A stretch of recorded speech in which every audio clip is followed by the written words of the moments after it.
অনেকে বলবেন হুজুর ওলি আল্লাহর সোহবতে যাওয়ার কি দরকার?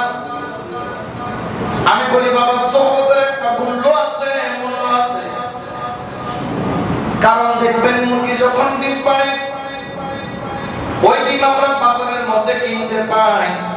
সকালবেলা যখন হয় ঘরের গৃহিণী ওই ডিমটাকে টুক করে চামচ দিয়ে একটা বাড়ি মেরে গরম কড়াইয়ের মধ্যে তেলের মধ্যে যখন ছেড়ে দেয়, আমরা দেখতে পাই ডিমের ভিতর থেকে একটা কুসুম আর কতগুলা সাদা সাদা লোট সেখানে পড়ে, এটা মামলেট হয়ে যায়।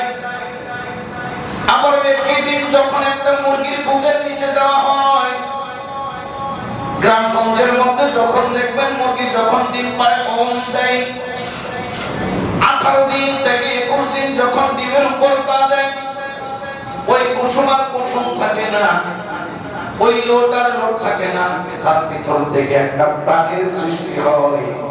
ছোট ছোট বাচ্চা ওই ডিমের ভিতর থেকে বের হয়।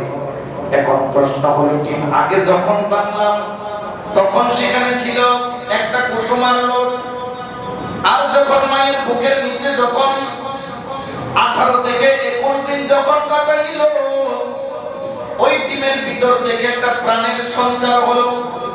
একটা মুরগির তাপ যদি একটা ডিমের হালত পরিবর্তন করে দিতে পারে, একজন আল্লাহওয়ালা বলি সাধারণ মানুষের হালত পরিবর্তন করে দিতে পারে। যেরকম একটা মুরগির তাপ লাইগা একটা ডিমের হালত কি হয়ে গেল, পরিবর্তন হয়ে গেল। আগে ছিল কুসুম আর লোট, 21 দিন তাপ যখন পড়লো, এটার ভিতর থেকে কি বের হলো, বাচ্চা বের হলো, হালত পরিবর্তন হয়ে গেল। কিরে ডিম, তোর ভিতর কুসুম কই, তোর ভিতর লোট কই? 21 দিন আমি মায়ের বুকের তাপের নিচে ছিলাম, আমার হালত পরিবর্তন হলো। তাহলে বোঝা যায় সোহবতের একটা দাম। সোহবতের কারণে যদি ডিমের ভিতর পরিবর্তন হয়, আল্লাহর ওলি সোহবতে মানুষের অন্তরের মধ্যে কি হয়, পরিবর্তন। এটা বোঝার জন্য বেশি দূরে যাওয়ার দরকার। ঘরের দুয়ারে যে মুরগি আছে, মুরগি দেখলো এটা যাদের বুঝে আসে, কিন্তু অনেকের বুঝে সেটা আসে না। অর্থাৎ মুরগির বুঝটাও তার মধ্যে নাই। সোহবতের এত দাম। তো এই ব্যক্তি, ওই মহিলা হযরত জুনাইদ বাগদাদীর সোহবতে যেতেন। তার একমাত্র একটা ছেলে ছিল। এখন ওই ছেলেকে বারবার নিয়ে যেতে চাইতো, কিন্তু ছেলেটা আল্লাহর ওলির দরবারে ওই যে বলতো বেদাত, শিরক, কেন যাব, কিসের জন্য যাব, কার জন্য যাব, এরকম করতে করতে ছেলেটা একদিন খারাপ সঙ্গের মধ্যে চলে গেল। আস্তে করে একদিন টুক করে সিগারেট খাওয়া শুরু করলো। পরের দিন আস্তে করে একটু গাঁজার মধ্যে কি দেওয়া আরম্ভ করলো, ফুক দেওয়া আরম্ভ করলো। কারণ সোহবতটা যেমন হয়ে গেছে তেমন এরপর আস্তে করে একটু করে ইয়াবা খাওয়া আরম্ভ করলো। এই ধরনের নেশার সাথে জড়িত হয়ে গেল। মা এত কান্না করে। হযরত জুনাইদ বাগদাদী বলেন, ওই মুরিদানকে যে তোমার সন্তানকে আমার সোহবতে নিয়ে এসো, আল্লাহ পাক চাইলে তাকে পরিবর্তন করে দিতে পারে। কয়েকবার ধৈর্য বাইদা আনলেও ছেলের কোনো পরিবর্তন মানে যেমন ওই যে একটা কথা আছে না, কুকুরের সুঙ্গার ভিতর যতক্ষণ লাগে ততক্ষণ, এরপরে সুঙ্গা থেকে বাইর করলে মানে জেলাও সে কুকুর, এর মধ্যে কোনো পরিবর্তন নাই। আর উল্টা উল্টা এমন কথাবার্তা বলে যেটার দ্বারা আল্লাহর ওলির কলঙ্ক হয়, আল্লাহর ওলির শানে আঘাত হয়। হযরত জুনাইদ বাগদাদী রাহমাতুল্লাহ আলাইহি ওই মহিলাকে বললেন, মা তুমি অধৈর্য হয়ো না, সন্তানকে ছেড়ে দাও। কারণ খতামাল্লাহু আলা কুলুবিহিম ওয়া আলা সামিইহিম ওয়া আলা আবসারিহিম গিশাওয়া। আল্লাহ তার কলবের মধ্যে মোহর মেরে দিয়েছে, আল্লাহ তার কানের মধ্যে সীসা ঢালাই করে দিয়েছে, আল্লাহ তার চোখের মধ্যে হিজাবের পর্দা দিয়ে দিয়েছে, সে হিদায়াত পাবে না। মাও আশা ছেড়ে দিল। জুনাইদ বাগদাদী রাহমাতুল্লাহ আলাইহি তাকে বুঝানো ছেড়ে দিল। ছেলে ভুল পথে চলতে চলতে চলতে চলতে এমন পর্যায়ে চলে গেল, নেশার জগতের মধ্যে মিশে জীবনটাকে বরবাদ করে ফেললো। যখন মওতের টাইম চলে আসলো, অল্প বয়সে ওই সন্তান বিছানার মতো সুস্থ হয়ে পড়লো। মা অন্তর তো নরম হয়, সন্তান ভুল করলো জগৎ ফেলে দিতে পারে, সন্তান বৃদ্ধাশ্রমে দিয়ে আসতে পারে, দুনিয়ার আত্মীয় স্বজন সবাই ছেড়ে দিতে পারে, নিজের বিবিও চলে যেতে পারে, কিন্তু মেহেরবান মা সন্তানকে ছেড়ে দিতে পারে না। খারাপ হোক আর ভালো হোক, 10 মাস 10 দিন যেই মা গর্ভের মধ্যে পড়েছে, ওই মা কখনো সন্তানের জন্য গজব করতে পারে না। চোখের পানি ছাড়ে, সন্তানের জন্য আল্লাহর কাছে কাঁদে। সন্তানও বুঝতে পারলো তার শেষ সময় চলে আসলো, মওতের সাকরাতের যন্ত্রণা তার মধ্যে অনুভব হয়ে গেল। ও আল্লাহর বান্দা, জানো সাকরাতের যন্ত্রণা কেমন? সারা পৃথিবীর যন্ত্রণা পাল্লার মধ্যে দিলে সাকরাতের যন্ত্রণার সমান হবে না। রাসূল পাক সাল্লাল্লাহু আলাইহি ওয়াসাল্লাম বলেন, সাকরাতের যন্ত্রণা হলো এমন, তোমার শরীরের মধ্যে যতগুলো লোমের কোপ আছে, যতগুলো পশম আছে, প্রত্যেক পশমের গোড়ায় একটা একটা কোপ রয়েছে, গর্ত রয়েছে।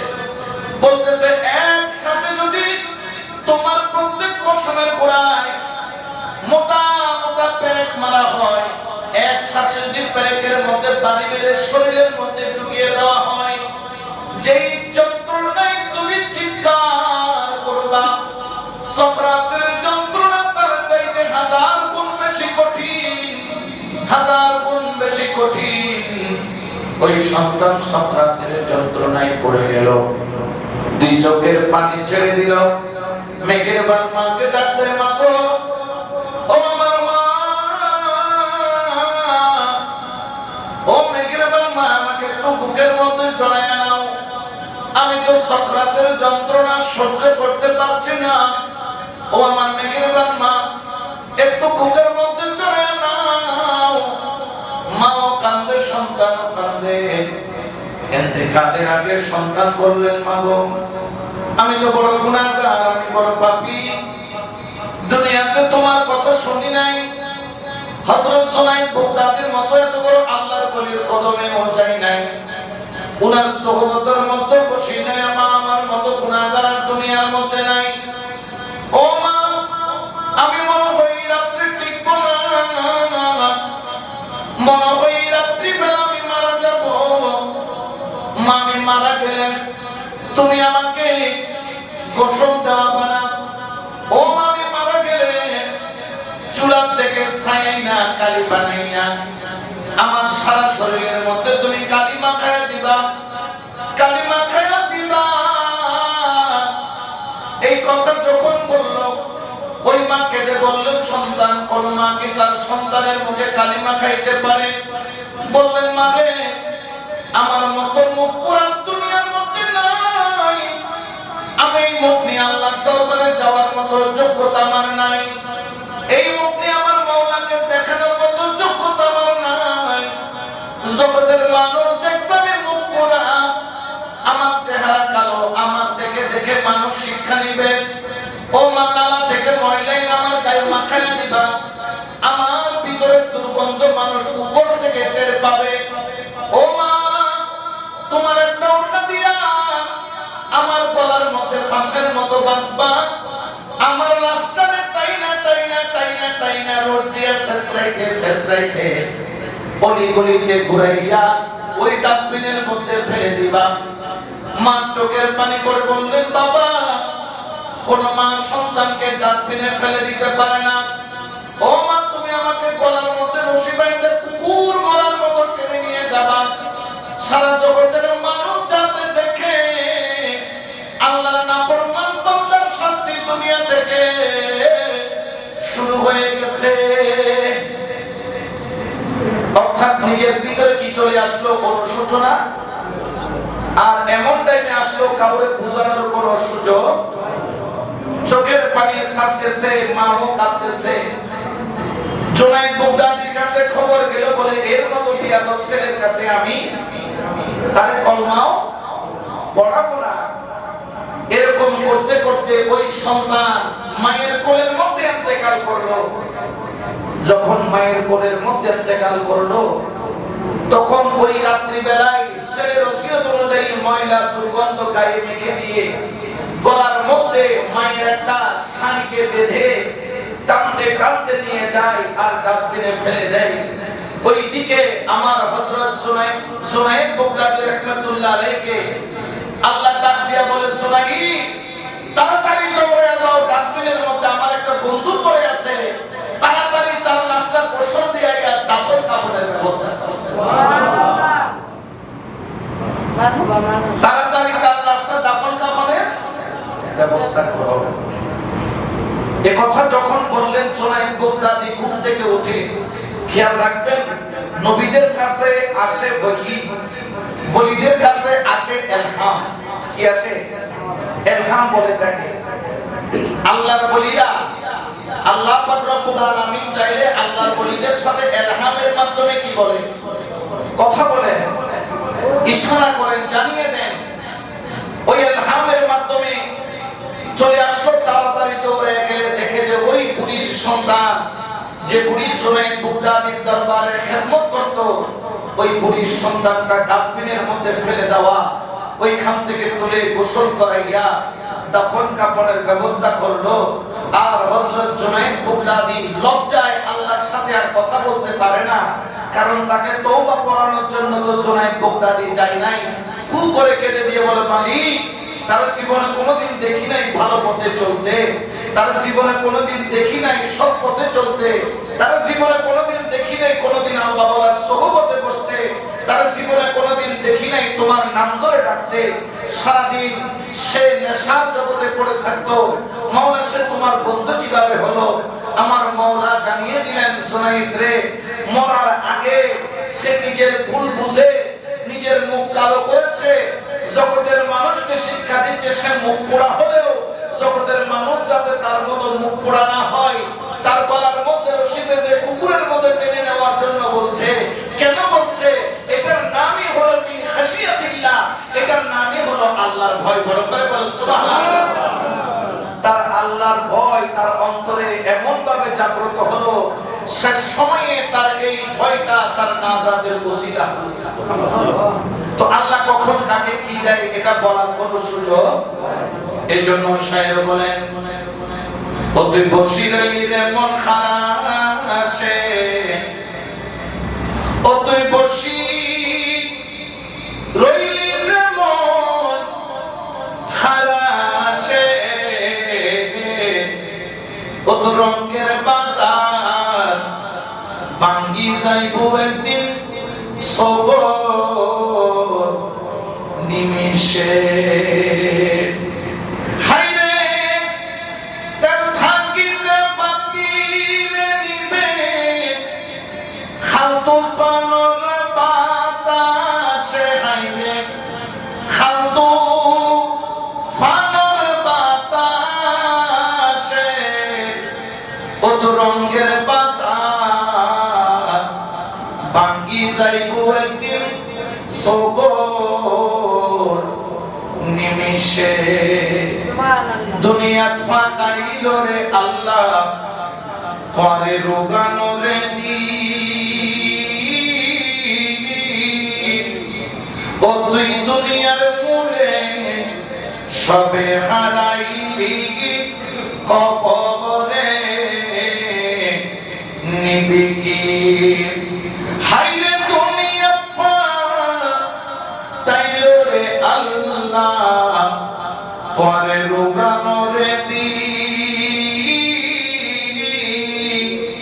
ও তুই দুনিয়ার মূলে সবে হারাইলি কবরে নিবি কি। ও তোরে আজারাইলে গ্রেফতারি করিবে লইব, ও তোরে আজারাইলে গ্রেফতারি করিবে লইব, লুকাই থাকবি রে তুই খার ফাঁসে, হাইরে লুকাই থাকবি রে তুই পাশে অত রঙের বাজার ভাঙ্গি যাইব একদিন সবর নিমিষে। তুমি আজকে যে দুনিয়ার অট্টালিকার পাহাড় করেছো, এই বাজার কিন্তু থাকবে, এই বাজার একদিন ভেঙে যাবে। এই বাজার আপনি ধরে রাখতে পারবেন না। যেরকম তুফান আসবে সবকিছু উড়িয়ে নিয়ে যায়, মালাকুল মউত নামের ওই তুফান এসে তোমার জীবনকে তছনছ করে নিয়ে যাবে। মওলা থেকে তুমি আসার সময় যেই জিনিস এনেছো, যে আমানত এনেছো, যে নিয়ামত তুমি এনেছো, যে জিনিস নিয়ে তুমি দুনিয়াতে এসেছো, সেটাকে তুমি সহি সালামতে ফেরত নিয়ে যেতে পেরেছো কিনা একটু চিন্তা করার দরকার আছে। বদন আল্লাহ দিয়েছেন, চোখ আল্লাহ, মুখ আল্লাহ, হাত আল্লাহ, জবান আল্লাহ, শরীর আল্লাহ, আমি আল্লাহ, আপনি আল্লাহ। তবে আল্লাহর হলেও এখানে দুটা জাত আছে, একটা বিলীন হয়ে যাবে আর একটা রয়ে যাবে। দুই জাতের মিলনে আপনি মানব হয়েছেন। একটার নাম হচ্ছে শরীর, আরেকটার নাম হচ্ছে রূহ। রূহ এবং শরীরের মিলনে একটা মানুষের জন্ম হয়। এই রূহ এবং শরীর মিলে আপনি 2 পাউন্ড, 3 পাউন্ড, 5 পাউন্ড জন্মের সময় ওজন ছিল, আজকে আপনার ওজন হয়ে গেল 150 পাউন্ড, অর্থাৎ 70 কেজি 75 কেজি ওজন হয়ে গেল আপনার শরীরের ওজন। মওলা থেকে আনার সময় যে রূহ নিয়ে এসেছিলেন, ওই রূহ এটা কিন্তু কখনো ধ্বংস হওয়ার নয়। রূহ বের হয়ে গেলে শরীর পানি হয়ে যায়, পচে যায়, দুর্গন্ধ হয়ে যায়। যতদিন রূহটা থাকে ততদিন এই শরীরের পচন ধরে না। যেখানে কাটা লাগে সেখানে জোড়া লাগে, যেখানে ক্ষয় হয় সেখানে আবার জমা হয়। এই শরীরের যখন রূহ বের হয়ে যায়, শরীর 24 ঘন্টা রাখা লাগে, ফ্রিজের গাড়ির প্রয়োজন হয়। রূহটা আল্লাহর দেওয়া নিয়ামত।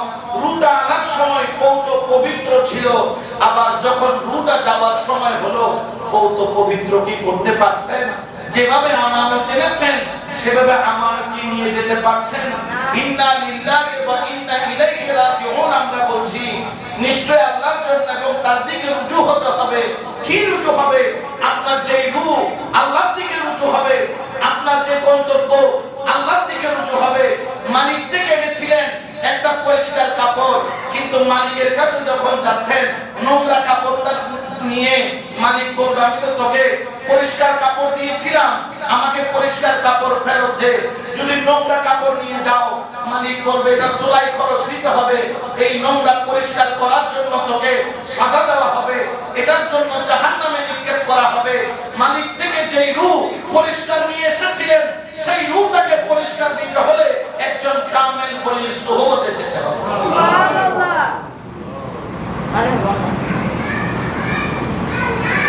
এই জন্য আল্লাহ পাক যে মজবুত বাক্য দিয়েছেন, ওই মজবুত বাক্য হলো আপনার দুনিয়া এবং আখিরাতের শ্রেষ্ঠ সম্পদ।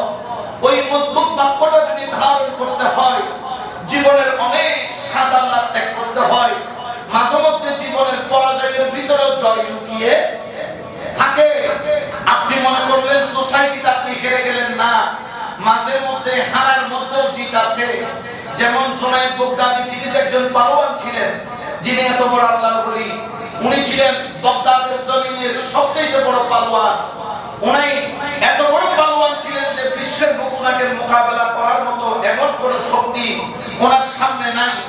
বাদশা হুকুম করলেন চারিদিকে নাকারা, ঢোল পিটিয়ে দাও, যে জুনায়েদকে যে পরাজিত করতে পারবে তাকে এত পরিমাণ উপহার দেওয়া হবে যে কল্পনা করতে পারবে না। কিন্তু এত উপহার দেওয়ার পরেও জুনায়েদের সামনে দাঁড়ানোর মতো ক্ষমতা কারো নাই। কারণ সবাই জানে জুনায়েদের হাতে এত পাওয়ার, তার হাতের পাঞ্জার একটি থাবা জীবনের প্রদীপ নিভিয়ে দিতে পারে। জুনায়েদের সামনে গিয়ে দাঁড়ানোর মতো ক্ষমতা নাই। বলে টাকা পয়সা দিয়ে কি করব? জান বাঁচলে না টাকা পয়সার দাম আছে, জান না বাঁচলে টাকা পয়সার কোনো দাম নাই। কিন্তু দেখা গেল জুনায়েদের সামনে একজন ব্যক্তি দাঁড়িয়ে গেলেন, বয়স কম করে হলো 65 উপরে, চেহারাটা চামড়া গুলার মধ্যে ভাঁজ পড়ে গেছে, শরীরটা এত শুকনা, শুকিয়ে যেরকম শুকনা, শরীরটাও সেরকম শুকনা, হাড্ডিগুলা গোনা যায়। কিন্তু ওই ব্যক্তির চেহারার মধ্যে নূরের আলো যায়। সুবহানাল্লাহ। জুনাইদ বাগদাদি রাহমাতুল্লাহ আলাইহির সামনে যখন দাঁড়ালেন, ওই ব্যক্তি বললেন, জুনাইদ আমি তোমার সাথে মোকাবেলা করব। জুনাইদ হেসে বলেন, আপনাকে মারার জন্য আমার 5 আঙ্গুলের দরকার নাই, আমার একটা আঙ্গুল দিয়ে যদি আপনার বুকের মধ্যে একটা জোরে করে জবাব মারি, আঘাত করি, ওই আঙ্গুলের আঘাতে আপনার সিনা চূর্ণ বিচূর্ণ হয়ে যাবে। এ মুরব্বি, আপনার মনে হয় ব্রেন ঠিক নাই, আপনি তাড়াতাড়ি চলে যান, আপনাকে একটা সুযোগ দিলাম, কারণ আমি চাই না দুর্বল ব্যক্তিকে ঘায়েল করতে। ওই ব্যক্তি কাছে এসে বলল, জুনাইদ একটু আমার দিকে নজর করে দেখো, আমাকে চিনো বলে আপনি কে? কেন তুমি কি কোরআন পড়ো নাই? কুল্লা আসআলুকুম আলাইহি আজরান ইল্লা মাওয়াদ্দাতা ফিল কুরবা। আল্লাহু আকবার। এই জুনাইদ তুমি কি কোরআন পড়ো নাই? বলে এই আয়াত তো আখিরে বায়াতের শানে নাযিল। বলে আমি সেই নবীর বংশধর, তুমি কি পড়ো নাই? ইন্নামা ইউরিদুল্লাহু লিইউযহিবা আনকুমুর রিজসা আহলাল বাইত ওয়া ইউতাহহিরাকুম তাতহীরা। হাদা আহলে বায়াতের শানে এই আয়াত নাযিল হয়েছে। জুনাইদ আমার দিকে তাকাও, আমি বললাম সেই নবীর বংশধর, আওলাদে রাসূল, আমি তোমার সামনে দাঁড়াই নাই, আমার ঘরের মধ্যে আমার সন্তান রয়েছে। একটা সন্তানের বয়স 5 বছর 6 বছর। জানো জানো জানো, সবচাইতে ছোট সন্তানটাও গতকালকে খিদার যন্ত্রণা সহ্য করতে না পেরে বেহুশ হয়ে জমিনের মধ্যে পড়ে গেছে। ও জুনাইদ, আজকে আমি তোর সামনে এমনি দাঁড়াই নাই, আজকে আমি অক্ষম, আমার শরীরের শক্তি নাই, কর্ম করব। আওলাদ রাসূলের জন্য ভিক্ষা করা হারাম, আওলাদ রাসূলের জন্য যাকাত ফিতরা খাওয়া হারাম।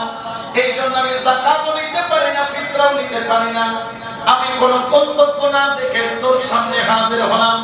জুনাইদ, আজকে কি আমার কাছে পরাজিত হয়ে যান, আজকে যদি আমার কাছে পরাজিত হয়ে যাস, কালকে আমাদের ময়দানে আল্লাহর সামনে তোকে জয়ী করা হবে। আজকে যদি আমার সামনে পরাজিত হও, আমি আওলাদে রাসূল রাসূলের কদমে তোমার জন্য সুপারিশ করব, ফরিয়াদ করব। বলেন সুবহানাল্লাহ। জুনাইদের মাথার মধ্যে হঠাৎ করে পোকা ঢুকে গেল, আমি যদি হেরে যাই আমার কোন মান সম্মান আর কিছু থাকবে না। আমার মন বলতেছে, জুনাইদ তোর সম্মান দিয়ে কি করবি? মরার পরে সম্মান দিয়ে কি কাজী খাবি? মরার পরে তো মাওলার দরবারে যাবি। ওই দিন যদি রাসূলুল্লাহর দরবারে হাজির হয়ে যায়, আর যদি রাসূল তোকে ধরে, আমার আওলাদকে কেন তুই বেইজ্জতি করলি, কেন তুই তাকে একটু সাহারা দিলি না, তখন কি জবাব দিবি? জুনাইদ বললেন, সারা জীবন ব্রেইনের কথা শুনেছি, মানুষ চিন্তা করার দুইটা জায়গা আছে। দুনিয়াওয়ালার চিন্তা হয় ব্রেইন থেকে। কি থেকে? ব্রেইন থেকে। আল্লাহওয়ালার চিন্তা হয় কলব থেকে। কোথা থেকে?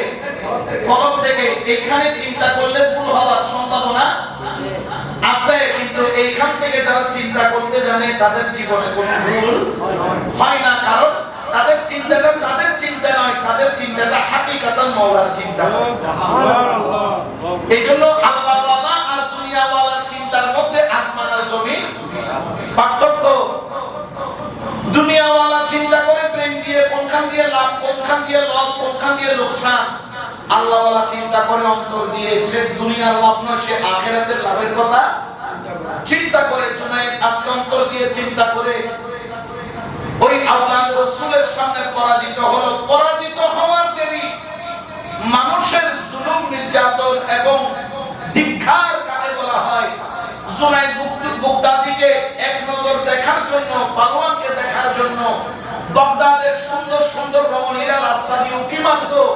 সে রমণীরা তাকে থুতু মারতেছে, যারা তাকে নিয়ে গর্ব করত তাকে জুতা মারতেছে, কেউ ঝাঁটা মারে, কেউ কালি মারে।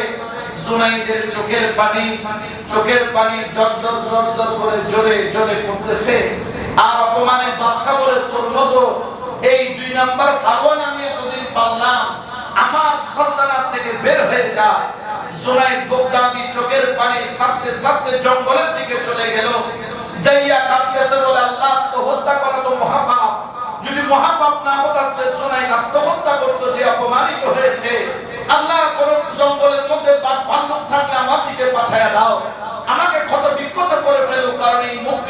দুনিয়াকে দেখাইতে পারবো না, হু হু করে কাঁদতেছে আর মাওলার দরবারে সিজদায় পড়ে কাঁদতেছে। সিজদায় পড়ে কাঁদতে কাঁদতে বেহুশ হয়ে গেল। আর কিছুক্ষণ পর যখন হুঁশ আসলো, জুনায়েদ বাগদাদি দেখতে পেল তার সামনে এক নূরের আলোক বর্তিকা, যেন পৃথিবীর সমস্ত আলো যার সামনে ফিকে হয়ে যায়, রাহমাতাল লিল আলামিনের নূরের আলো ঝলঝল করে চলে আসে। আমার দয়াল নবী ডাক দিয়ে বলে, জুনায়েদ, আজকে জগতের মানুষ তোরে জুতার মালা পরাইছে, আজকে জগতের মানুষ তোকে ঝাঁটার মালা পরাইছে, আজকে জগতের মানুষ তোরে অপমানের মালা পরাইছে। কেউ জানুক আর না জানুক, আমি রাসূলুল্লাহ জানি এই জুতার মালা তুই কার জন্য পরেছিস, এই অপমানের মালা তুই কার জন্য পরেছিস। জুনায়েদ, জগতের মানুষ তোকে জুতার মালা পরাইছে আমার আওলাদকে ভালোবাসার কারণে। জুনায়েদ রে, আজকে আমি যে মদিনা মুনাফফর থেকে বাগদাদের জঙ্গলে আসলাম তোকে বেলায়েতের মালা পরানোর জন্য, তোকে বেলায়েতের মালা পরিয়ে দেওয়ার জন্য, বেলায়েতের মালা পরিয়ে দেওয়ার জন্য। সেই দিন থেকে আর পালোয়ান নাই। সেই দিন থেকে জুনায়েদ বাগদাদি আল্লাহর এমন এক ওলি হলো, এমন এক ওলি হলো, এমন এক ওলি হলো, সারা বিশ্ব জুনায়েদ বাগদাদির নামে এক নামে চিনে, পালোয়ান নামে কেউ চিনে না, আল্লাহর ওলি নামে তাকে চিনে। বড় করে বলেন সুবহানাল্লাহ। ইয়া রাসূলুল্লাহ, আমি কি আপনার দয়া পাওয়ার যোগ্য? তুমি আমার আওলাদের কাছে পরাজিত হয়েছো, মাঝে মধ্যে পরাজিত হওয়ার মধ্যেও জয় আছে। আল্লাহর সামনে তুমি তোমার অহংকারকে পরাজিত করে দাও, আল্লাহর সামনে তুমি তোমার রাগকে পরাজিত করে দাও, আল্লাহর সামনে তুমি তোমার বাহাদুরিকে পরাজিত করে দাও। মাওলা, তুমি ডাক দিয়েছো হাইয়া আলাস সালাহ হাইয়া আলাল ফালাহ বলে, তুমি মাওলার সামনে অবনত হয়ে মাওলার দরবারে চলে আসো। মাওলা তোমাকে ডাক দিচ্ছে, মসজিদের দিকে রাত দিয়ে থেকে মুয়াজ্জিনের জবানে তুমি মাওলার ডাকে সাড়া দিয়ে দাও। যখন তুমি সাড়া দিয়ে দিবা, তোমার ইহজগত দামি, তোমার পরজগত দামি। বড় করে বলেন না সুবহানাল্লাহ। এই জন্য খেয়াল রাখবেন, আপনি মনে করিয়েন না যে দুনিয়াটাই আপনার, শুধু দুনিয়ার মধ্যে আপনার সবকিছু চলবে না। কি করছেন, কতটুকু জীবন চালাইছেন, এগুলার হিসাব আপনাকে অবশ্যই দিতে হবে। এই জন্য আমি একটি হাদিস তেলাওয়াত করেছিলাম, ওয়ান বারা ইবনে আজিব রাদিয়াল্লাহু তাআলা, হযরত বারা ইবনে আজিব থেকে রওয়ায়াত, قال يأتي ملكان فيجلسانه يقولان له من ربك।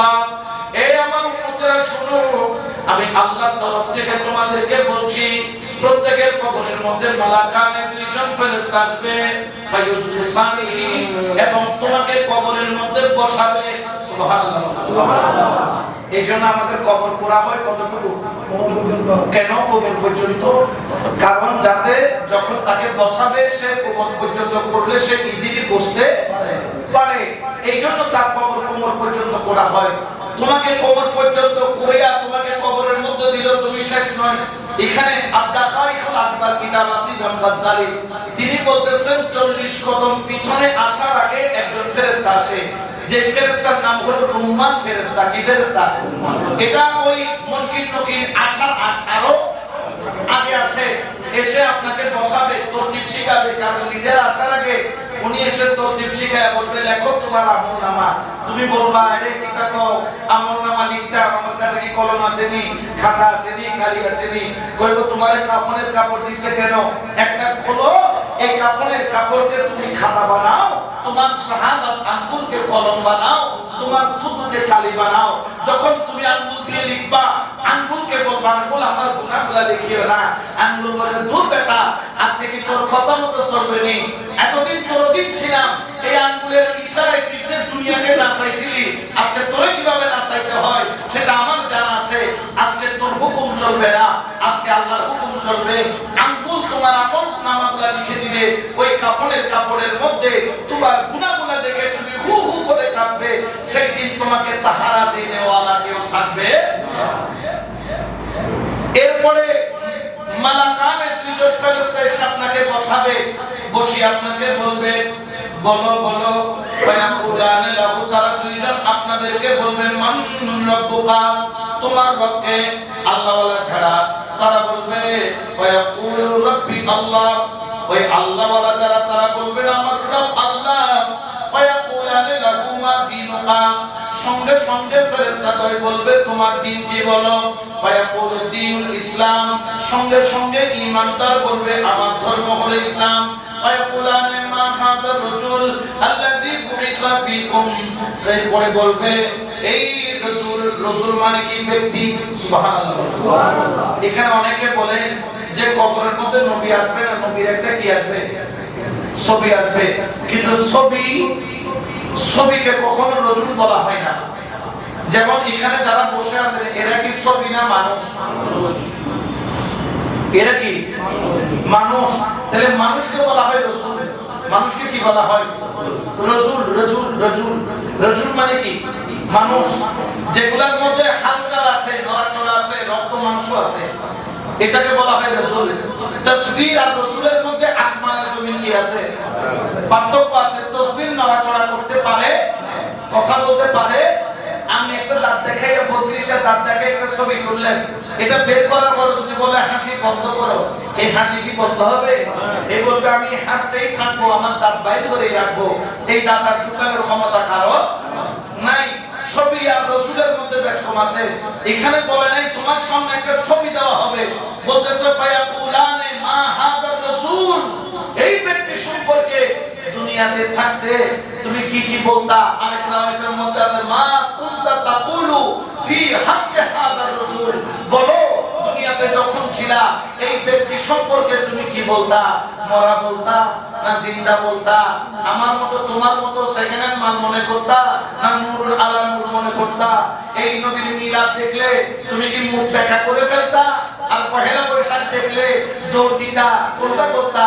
এগুলা যখন প্রশ্ন করা হবে মা কুনতা তাকুলু ফি হাক্কি হাযার রাসূল, এই কথা বলার কারণ আছে।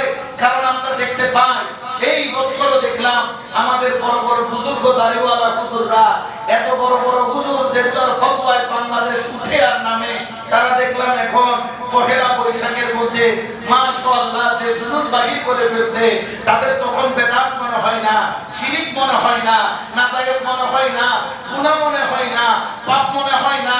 কিন্তু নবীর শানে যখন জুলুস করে তখন খালি ফতোয়া খুঁজে কিতাবের পৃষ্ঠা সেট দিয়ে উল্টাইতে উল্টাইতে সেট পর্যন্ত শেষ করে ফেলে।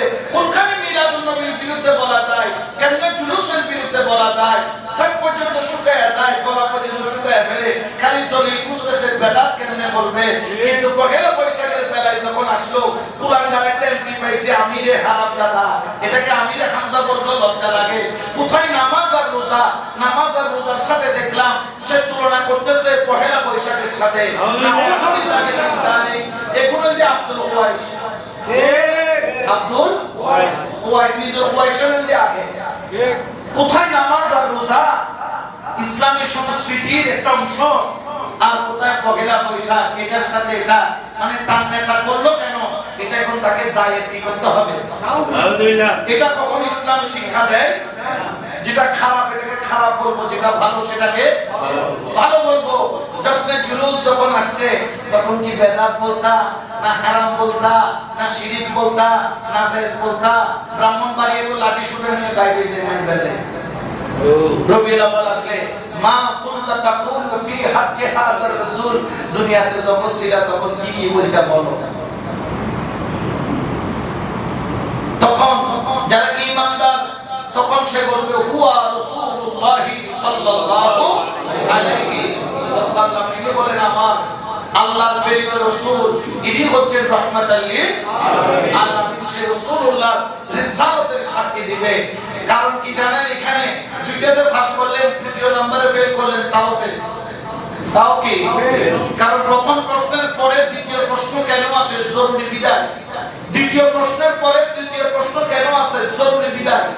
আপনি প্রথমটা পারেন না, আচ্ছা দ্বিতীয়টা সুযোগ দিলাম, দ্বিতীয়টা পারেন না, তৃতীয়টা সুযোগ দিলাম। আপনাদের একটা মাসালা বলি, কেউ ধরেন মওতের কিনারায় চলে আসছে, তার সময় আছে ধরেন 1 সেকেন্ড, সে লা ইলাহা ইল্লাল্লাহ বলতে পারলে মুহাম্মদুর রাসূলুল্লাহ বলতে, আবার মুহাম্মদুর রাসূলুল্লাহ সাল্লাল্লাহু আলাইহি ওয়াসাল্লাম বললে লা ইলাহা ইল্লাল্লাহ। এখন সে মুসলমান হতে চায়, তার সময় আছে, এইটুকু পরিমাণ সে কলেমা পুরা পড়তে পারবে না, পারবে কতটুকু? তাহলে সে কি করবে? সে কেমনে মুসলমান হবে? শরীয়ত বলতেছে সে লা ইলাহা ইল্লাল্লাহ বলবে না মুহাম্মদুর রাসূলুল্লাহ বলবে? শরীয়ত বলতেছে সে বলবে মুহাম্মদুর রাসূলুল্লাহ সাল্লাল্লাহু আলাইহি ওয়াসাল্লাম। তারজন বললেন লা ইলাহা ইল্লাল্লাহ কেন বলবে না? বললে সমস্যা কি? বলে লা ইলাহা ইল্লাল্লাহ খ্রিস্টানও মানে, লা ইলাহা ইল্লাল্লাহ ইহুদিরাও, কিন্তু মুহাম্মদুর রাসূলুল্লাহ খ্রিস্টান ইহুদিরা। সে যদি মওতের আগে যদি এইটুকু বলা যেতে পারে মুহাম্মদুর রাসূলুল্লাহ সাল্লাল্লাহু আলাইহি ওয়াসাল্লাম, তাহলে সে জান্নাতি কাতারে যাবে। সুবহানাল্লাহ। আল্লাহ শ্রেষ্ঠ দিচ্ছেন মা কুনতা তাকুলু ফি হাক্কি হাযার রাসূল। দুনিয়াতে যখন ছিলা এনার সম্পর্কে কি কইতা? যখন ইমানদার তারা বলবেন হাযা রাসূলুল্লাহ সাল্লাল্লাহু আলাইহি ওয়াসাল্লাম, উচ্চ আওয়াজ বলেন না সুবহানাল্লাহ। এইজন্য কবরের পরীক্ষায় পাস করতে গেলে মজবুত বাক্য লাগবে।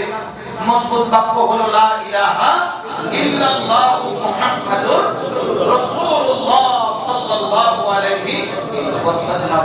এই মজবুত বাক্যটাকে হৃদয়ে গেঁথে দেওয়ার জন্য, হৃদয়ে গেঁথে নেওয়ার জন্য কতগুলা কারিগর আছে। বাড়িতে যখন নতুন বাড়ি বানায়, বাড়ির সামনে একটা কি দেয়? নেম প্লেট দেয়। কি দেয় না? কোমল বিলাস নাম দিয়েছে। কি বিলাস? কোমল বিলাস। আধুনিক নাম দিয়ে বাড়ির নাম করেছে বনলতা। বাড়ির নাম কি দিয়েছে? বনলতা। মানে এক একজনের নাম দেয়।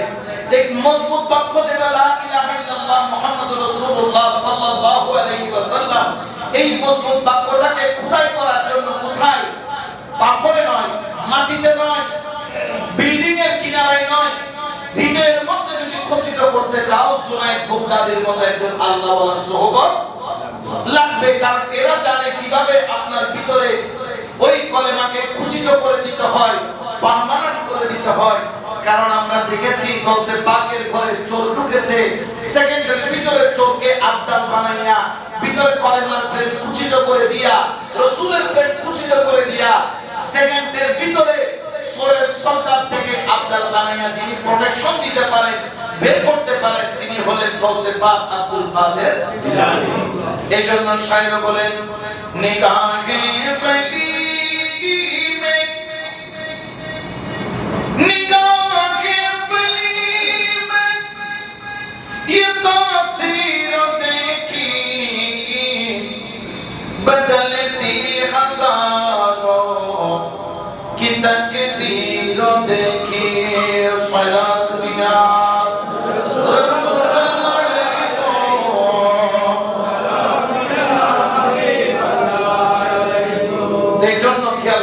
মজবুত বাক্য যদি অন্তরে ধারণ করতে পারেন তাহলে আপনি বাক্যবান। আর এই মজবুত বাক্যকে ধারণ করার জন্য আল্লাহর প্রেম যেরকম লাগবে, নবীর প্রেমও লাগবে, ওলি আল্লাহর মহব্বতও। কারণ আতিউল্লাহ ওয়া আতিউর রাসূল ওয়া উলিল আমরি মিনকুম, এখানে তিন জাতের ইতিআতের বিষয় এসেছে। আমরা ওলি আল্লাহর দরবার বা এই যে ওয়া উলিল আমর যাদেরকে বলছি তাদেরকে কেন সম্মান করি? আতিউল্লাহ, আল্লাহর ইতিআত করো। এইজন্য আমরা বলছি লা ইলাহা ইল্লাল্লাহ। ওয়া আতিউর রাসূল, রাসূলের ইতিআত করো, এইজন্য বলছি মুহাম্মাদুর রাসূলুল্লাহ সাল্লাল্লাহু আলাইহি ওয়াসাল্লাম। এখন ওলি আল্লাহকে কেন মানে? ওয়া উলিল আমরি মিনকুম, এবং তোমরা উলিল আমর যারা আছে। উলিল আমর কারা? উলিল আমর হলো ওলি আল্লাহ। উলিল আমর কারা? উলিল আমর হলো হক্কানি রব্বানি আল্লাহ ওয়ালা আলেম, যাদের কাছে গেলে আপনার ভিতরটা পরিবর্তন হইতে দেরি হয় না। এটা হুকুম দিয়েছেন কে? আল্লাহ। ওই যে মুরগির দাঁত, কিসের দাঁত? প্রথমে বলছিলাম না, একটা ডিম দেওয়ার পরে যখন ভাঙে এটার ভিতরে লোক আর কুসুম ছাড়া কিছুই। যখন একটা মুরগির তাপের নিচে থাকে, এই ডিমটার ভিতর থেকে আরেকটা মুরগি কি হয়? জন্ম হয়, বের হয়। বের করেন কে? আল্লাহ।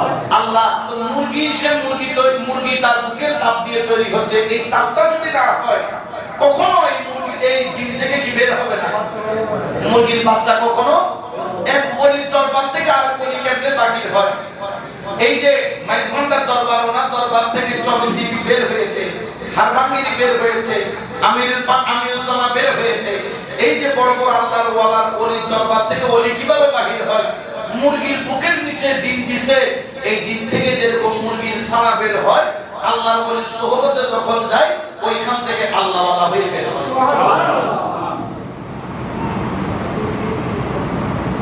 খেয়াল রাখবেন, এই জন্য নিজের জীবনকে যদি পরিবর্তন করতে হয় একজন কামেল ওলির সোহবতে যেতে হবে, এবং এই সাবেত বাক্যটাকে যদি হৃদয়ে ধারণ করতে হয় ওই সাবেত বাক্যটার মর্ম আপনাকে বুঝতে হবে।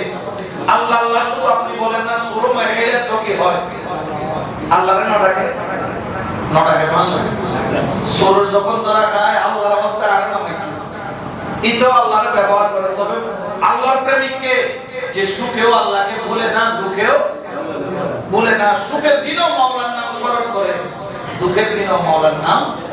এই জন্য শেষ করার আগে বলবো, মাওলা তুই রে তুই আওয়ালে আখেরে, মাওলা তুই রে তুই, মাওলা তুই রে তুই আওয়ালে আখেরে, মাওলা তুই রে মাটির পুতুলা বানাই সঞ্চারিলা রূপ, ও মাওলা সঞ্চারিলা রূপ, মাটির পুতুলা বানাই সঞ্চারিলা রূপ, ও মাওলা সঞ্চারিলা রূপ। হায়রে আদমের কোল লবি আবাস, আদমের কোল লবি আবাস, আল্লাহ মাওলা তুই রে তুই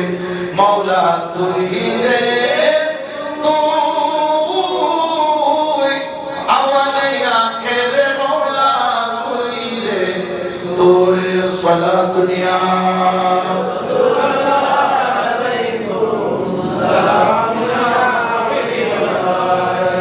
যখন এই তিনটা প্রশ্নের উত্তর সঠিকভাবে দিয়ে দিবে তখন আল্লাহর তরফ থেকে ফেরেশতারা বলেন, নাম কানাউমাতিল আরুস, নাম কানাউমাতিল আরুস।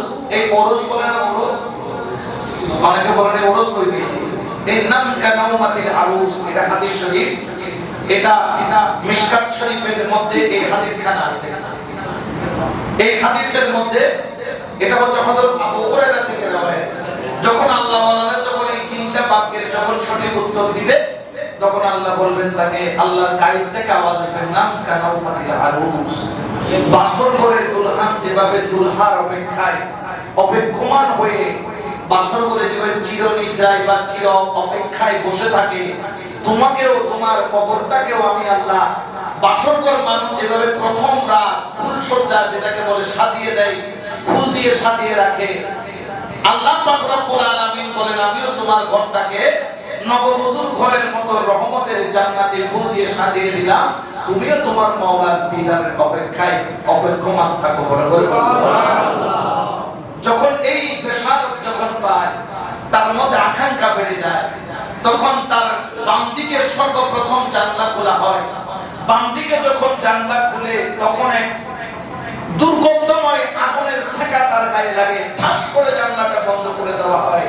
তখন ফেরেশতারা বলতেছে, হে আব্দুল্লাহ আল্লাহর বান্দা, যদি তুমি পরীক্ষায় ফেল করতা তাহলে এই জানলা তোমার জন্য খুলে দিত, কিন্তু তোমার জন্য এই জানলা নয়, তোমার জন্য এই দিকে জানলা খুলবে, ডান দিকে একটা জান্নাতি জানলা খুলে দেওয়া হবে, সাথে সাথে সেই জান্নাতি জানলা দিয়ে সেন্ট্রাল জান্নাতের এসির কানেকশন হয়ে যাবে, খুশবুদার কানেকশন হবে। আল্লাহর দুনিয়া, আল্লাহর জান্নাতি রমণীরা তার জন্য একটা মালা কাটবেন, যে মালাটা তাকে পরিয়ে দেওয়ার জন্য অপেক্ষা করবে, সে অপেক্ষমান হবে মালা পরে আমি আমার মাওলার দরবারে যাব। মালাটা কাটার আগেই, শেষ হওয়ার আগে কিয়ামত হয়ে যাবে। কি হয়ে যাবে? অনেকের জন্য এই সময়টা এত পরিমাণ হবে যে প্রতিটা সেকেন্ড যেন তার কাছে বছরের মতো যাবে যদি জাহান্নামে হয়, আর যদি নেককার হয় তাহলে তার প্রতিটা সময় যাবে যে কোনখান দিয়ে যাবে, কিয়ামত হয়ে যাবে, মালা কাটা শেষ হবে না। যখন কিয়ামতের ময়দানে যাবে তখন সে বলবে, আল্লাহ আর একটু সময় পাইলে আমি মালাটা নিয়ে আসতে পারতাম আপনার জন্য। আল্লাহ বলতেছেন, বান্দা এর ভিতরে তুমি হাজার কোটি বছর কি করেছো, পার করে গিয়েছো, তুমি টেরও পাও নাই। এটাই হলো মাওলার কুদরত, এটাই হলো মাওলার নিশানা। এজন্য আসুন আমরা আমাদের জীবনটাকে পরিবর্তন করি। আসুন আমাদের যেটুকু সময় আছে, অনেক মুরব্বী আছেন যাদের দাড়ি পেকে গেছে, আপনি কি মনে করছেন যে আপনি বয়স্ক হয়েছেন তার মানে আপনার হায়াত বেড়েছে? না, আপনার হায়াত কমে গেছে। আপনার বাজেট প্রতি নিঃশ্বাসে নিঃশ্বাসে ক্ষয় হচ্ছে, কিন্তু আপনার অন্তরটাকে জয় করেন মাওলার প্রেম দিয়ে। জীবনটাকে ক্ষয় করতেছেন কারো সন্তানকে মানুষ করার জন্য, কারো বিবিকে সুন্দর একটি বাসস্থান দেওয়ার জন্য, সন্তানদের আগামী ফিউচারের জন্য আপনি আপনার জীবনটাকে ক্ষয় করতেছেন। কিন্তু আপনি মরার পরে আপনার সম্পত্তির ভাগ সবাই দিবে, ফাইলে জীবন হলে তো সারি কইয়ে কি করি এই কথা আমিও পাবো, আমাকেও দিতে হবে। কিন্তু আপনি মরার পরে আপনার গুনার ভাগ নেওয়ার জন্য সারি না বাকি পয়সাও থাকবে না, বলেন না, বাকি পয়সাও থাকবে না। আপনার সম্পদ নেওয়ার জন্য থাকবে, কিন্তু আপনার গুনার ভাগ নেওয়ার জন্য কেউ থাকবে না। এই জন্য সিটিং এর পাশে একটা কথা আছে, হয়তো অর্ধেক আরো সম্পত্তি দেখতে এত লাখ যখন আল্লাহ ওয়ালা কল যারা নেককার আছে তারা মসজিদুল্লাহ, মাদ্রাসাল্লাহ, দ্বীন ইসলামুল্লাহ কি করতে দান করতে। এখন তো এই অভ্যাসী আবাদুল নাই। এই আল্লাহ পাক আমাদেরকে বুঝার, সঠিক জ্ঞান অর্জন করার, মজবুত বাক্য দ্বারা নিজের ঈমানকে মজবুত রাখার আল্লাহ আমাদেরকে তৌফিক মেহেরবানি দান করুন। আমিন।